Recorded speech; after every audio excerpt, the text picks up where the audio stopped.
here, bringing you another video review, and today we're going to be doing Robin, Days of Fire and Madness. Take a look at this comic cover right here.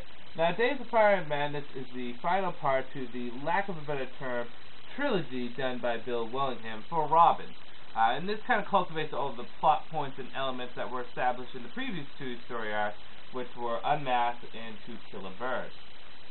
Now, there's a lot that happens in Days of Fire and Madness, a lot of it crammed in this small little story. So, might as well just jump right into the story.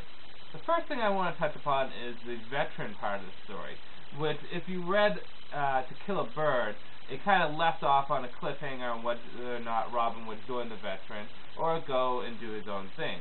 Surprising to me is that he actually joined the veteran.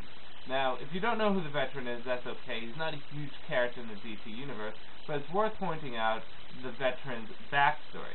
The veteran is a unique individual because he's a metahuman, I would hope so, that's been in every single American war, hence being called the veteran. He's apparently invulnerable and indestructible, seeing that he can jump off out of a plane and not need a parachute and just land. Man. He has his own little covert strike force that he has, and he invited Robin to join him, and of course Robin accepted. Now Robin is in the strike force, and his first mission in the veterans group is to deal with some flesh-eating demons. Okay, that's an interesting first mission, but whatever. He also kind of starts up a little flirty romance with this chick that's in the group, but it's not really worth pointing out because nothing really happens with it. So that's the first part of the story, is it deals with the veteran. Johnny Warlock comes back, and the Warlock's daughter is here also to kill Robin. She is out for blood, absolutely out for blood. And Robin's ex-girlfriend, who died during the War Games series, mysteriously came back to life. Of course, we knew this from the previous volume if you have read To Kill a Bird. In addition to that, OMACs are attacking, a bunch of supervillains are locked up and getting out and escaping, and Superboy comes in to help out Robin here and there. You know, to get past some of the madness that's going on. Get it? Days of Fire and Madness. So there's actually a lot that's crammed in this story. So might as well jump into the good, the bad, and whether or not you should get it. Well, good. This story is not lacking in action. It does have a good amount of action, which is good because, I mean, in the previous two stories we had a lot of brooding and dialogue, and there was some action, but not a lot. Maybe more so in To Kill a Bird than Unmasked, but still, it's good that we got a lot of action in this.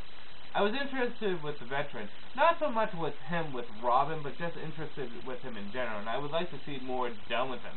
The only other place I've seen the veteran is in one of the Superman stories, and I think it was Back in Action. I could be wrong.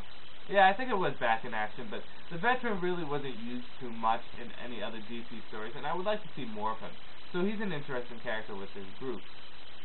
The writing was good. It was better than that in Robin, To Kill a Bird, and the art was good too. We had some good art, especially from the artist that did many of the early Nightwing stuff. So we had some good art in this too.